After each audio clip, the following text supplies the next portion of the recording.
Hello student, यदि आप class 12 की सभी वीडियो देखना चाहते हैं तो आई बटन पर क्लिक करके पूरी वीडियो देख सकते हैं। इस वीडियो के प्रीवियस वीडियो को देखने के लिए वीडियो के अंत में जाएं और नेक्स्ट वीडियो के देखने के लिए वीडियो के अंत में जाएं, वहां पे आपको मिल जाएगा। तो चलिए प्रारंभ करते हैं आज के इस वीडियो को। हेलो स्टूडेंटों, आज से हम आपको फिजिक्स पढ़ाएंगे। कक्षा 12 का जो भौतिक विज्ञान का प्रथम अध्याय है स्थिर वैद्युतिकी, पहले हम उसके विषय में बात करेंगे। तो स्थिर वैद्युतिकी जानने से पहले हम ये जानेंगे कि आवेश क्या होता है, जिसको हम लोग इंग्लिश में चार्ज कहते हैं। तो आवेश क्या होता है हम इसके विषय में जानेंगे। तो देखिए क्या होता है आवेश।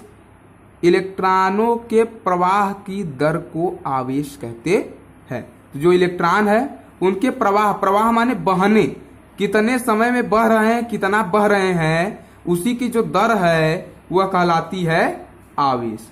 इसे क्यू से प्रदर्शित करते हैं और इसका मात्रक कूलाम होता है। इसे क्यू से प्रदर्शित करते हैं और इसका मात्रक कूलाम होता है। ठीक, इतना समझ आया बेटा। तो बात करते हैं, कुछ बच्चे इलेक्ट्रॉन के विषय में नहीं जानते होंगे, तो हम उनको इलेक्ट्रॉन के विषय में भी बताने चल रहे हैं। इलेक्ट्रॉन क्या होता है? इलेक्ट्रॉन एक मूल कण होता है। अब बच्चे मूल माने नहीं जानते होंगे कि मूल माने क्या होता है। मूल माने जड़ होता है। क्या होता है? जड़। जिस प्रकार से देखते हो पेड़ होता है ना, पेड़ का भी जड़ होता है। वो जड़ से धीरे धीरे पनपते पनपते एक दिन काफी बड़ा हो जाता है, विशाल हो जाता है। तो उसी प्रकार जो फिजिक्स हो या केमिस्ट्री हो, उसकी जो मूल है, जो जड़ है, वो है इलेक्ट्रॉन। सारा खिलवाड़ इलेक्ट्रॉन का है। तो इलेक्ट्रॉन एक मूल कण होता है और इसकी खोज सर जे थॉमसन ने की थी। कौन इसके खोज करता है? सर जे थॉमसन इसके खोजकर्ता है। इस पर 1.6 गुणे 10 के घात -19 कूलाम का आवेश होता है। तो जो इलेक्ट्रॉन है उस पे 1.6 गुणे 10 घात -19 कूलाम का आवेश होता है।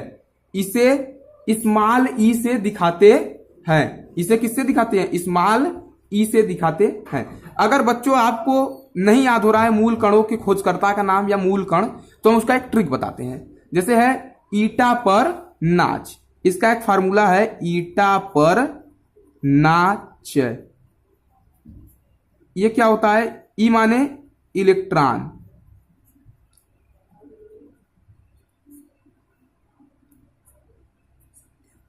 टा माने थॉमसन, प माने प्रोटॉन, र माने रदरफोर्ड, न माने न्यूट्रॉन, च माने चैडविक। समझ आया? नहीं समझ आया होगा तो बता दीजिएगा, हम एक बार इसको और फिर से समझा देंगे। ठीक, तो इतना समझे आ गया होगा ईटा पर नाच तक। अब आता है कि जो शब्द स्थिर वैद्युतिकी है, जो इस चैप्टर का नाम है, उसका क्या अर्थ होता है। तो देखिए, तो पहले विद्युत का जन्म होता है आवेश से। स्थिर माने रुका हुआ, तो कौन रुकेगा? आवेश रुकेगा। तो जब आवेश स्थिर होता है तो भौतिक विज्ञान की जिस शाखा के अंतर्गत उसका अध्ययन करते हैं, पढ़ते हैं, उसे स्थिर वैद्युतिकी कहा जाता है। तो क्या होता है, फिर से एक बार समझ लेते हैं। जब आवेश स्थिर होता है तो भौतिक विज्ञान अर्थात फिजिक्स कि जिस शाखा के अंतर्गत उसे हम पढ़ते हैं, उसे स्थिर वैद्युतिकी कहते हैं। उसे कहते हैं स्थिर वैद्युतिकी, अर्थात इंग्लिश में उसको कहते हैं इलेक्ट्रोस्टैटिक्स। ठीक, अब होता है आवेश के प्रकार। तो आवेश कितने प्रकार का होता है ये जानेंगे। आवेश मुख्यतः 2 प्रकार का होता है। कौन कौन से? एक होता है धनात्मक आवेश और एक होता है ऋणात्मक आवेश। इसको कहते हैं धन आवेश, इसको कहते हैं ऋण आवेश। तो अब इनके विषय में हम लोग जानेंगे कि धन आवेश और ऋण आवेश क्या होता है। धन आवेश क्या होता है कि जब किसी वस्तु में इलेक्ट्रॉन की मात्रा कम हो, जब किसी वस्तु में इलेक्ट्रॉन की मात्रा कम हो तो उस पर जो आवेश होता है वो धनात्मक आवेश कहलाता है। जब किसी वस्तु में इलेक्ट्रॉन की मात्रा कम हो, अर्थात इलेक्ट्रॉन की कमी हो, तो उस पर आवेश धनात्मक आवेश कहलाता है। अब आता है ऋणात्मक आवेश। धन और धन का विलोम ऋण होता है, तो ऐसे ही इसके परिभाषा में भी कुछ विलोम देखा जा सकता है। जब किसी वस्तु में इलेक्ट्रॉन की मात्रा अधिक हो, अर्थात इलेक्ट्रॉन की अधिकता हो, तो उस पर आवेश ऋण आवेश कहलाता है। जब किसी वस्तु में इलेक्ट्रॉन की मात्रा अधिक हो तो उस पर उत्पन्न आवेश ऋण आवेश कहलाता है। इलेक्ट्रॉन की मात्रा यहां पर अधिकता होगी, अब उसमें इलेक्ट्रॉन की मात्रा कम थी तो वो हुआ धन आवेश, ये हुआ ऋण आवेश। समझ आया धन और ऋण आवेश? अगर नहीं समझ आएगा तो एक बार कमेंट बॉक्स में आप कमेंट कर दीजिएगा तो हम उसको और अच्छे से समझा देंगे। ठीक, इतना समझ में आ चुका होगा। अब देखिए, अब आता है आवेश के गुण। जिस प्रकार कोई मनुष्य जन्म लेता है तो उसके भी कुछ गुण होते हैं, कुछ उसके अंदर अच्छे गुण होते हैं, कुछ बुरे गुण होते हैं। ठीक उसी प्रकार आवेश के भी कुछ गुण होते हैं, कुछ क्वालिटीज हैं। तो आवेश के कुछ गुण इस प्रकार से हैं जो नीचे लिए गए, मैं उसके एक एक विषय में समझाऊंगा जिससे आपको जरा सा भी कंफ्यूजन नहीं होगा। ये सब जो पढ़ाया जा रहा है सब एनसीईआरटी से एकदम मैच करेगा। आपका इस बार मेरा टारगेट है फिजिक्स में 90+ दिलाना। तो देखिए क्या है, दो समान प्रकार के आवेश एक दूसरे को प्रतिकर्षित करते हैं। अब समान माने धनात्मक आवेश भी हो सकते हैं, प्लस प्लस हो सकते हैं, प्लस प्लस हो सकते हैं, या माइनस माइनस हो सकते हैं। तो ये धनात्मक है, दोनों समान है, ये भी प्लस है, ये भी प्लस है, ये भी माइनस है, ये भी माइनस है। प्रतिकर्षित करते हैं, प्रतिकर्षित माने दूर भागते हैं। अगर इनको पास में लाएंगे तो ये पास ना आकर के एक दूसरे से दूर भागेंगे, ऐसे दूर भागेंगे। ये भी अगर पास लाएंगे तो दूर भागेंगे, मतलब समान जाति का देखेंगे तो ये दूर भागेंगे। अब दूसरी हेडिंग क्या है कि दो असमान प्रकार के आवेश एक दूसरे को आकर्षित करते हैं। अगर असमान है मतलब एक प्लस है एक माइनस है, एक प्लस है एक माइनस है, मतलब ये विपरीत प्रकृति के हैं, एक प्लस है तो एक माइनस है, या एक माइनस है तो एक प्लस है, तो एक दूसरे से क्या होंगे, चपकेंगे, सटेंगे, मतलब एक दूसरे के करीब आएंगे, आकर्षित होंगे।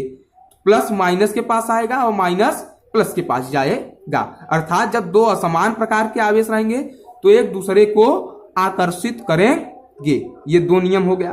तीसरा नियम क्या है, वैद्युत आवेश संरक्षित होता है। अब आप लोग कक्षा 11 या 10 में पढ़े होंगे ऊर्जा संरक्षण का सिद्धांत। जितने भी संरक्षण के सिद्धांत होते हैं वो न तो उत्पन्न किए जाते हैं न ही नष्ट किए जाते हैं। अब वैद्युत आवेश संरक्षण है मतलब आवेश को न तो उत्पन्न किया जाएगा न ही नष्ट किया जाएगा, बल्कि एक शरीर से दूसरे शरीर में उसका रूपांतरण होगा। आवेश को न तो उत्पन्न किया जाएगा और न ही नष्ट किया जाएगा, बल्कि एक का दूसरे में रूपांतरण होगा। यही होता है वैद्युत आवेश संरक्षण का नियम। चौथा हेडिंग क्या है, वैद्युत आवेश क्वांटीकृत होता है।